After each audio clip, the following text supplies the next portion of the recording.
Budgeting money as a student is key to managing your finances effectively. Here are some steps to help you get started.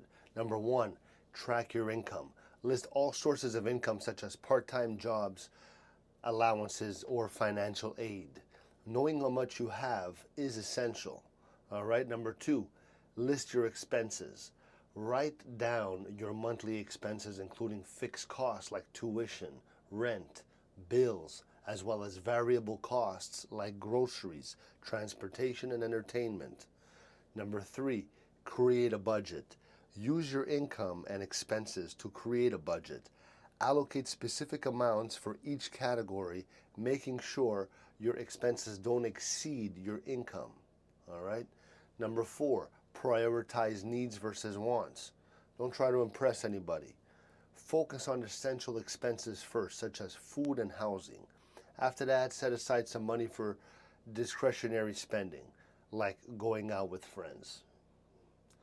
Number five, save for emergencies. Try to save a small amount each month for unexpected expenses. This is going to help you avoid financial stress later on. Number six, review and adjust. At the end of each month, review your spending. Adjust your budget as needed to stay on track and make improvements. By following these steps, you can manage your money wisely and enjoy your time as a student. All right? God bless you. In Jesus' name, ciao.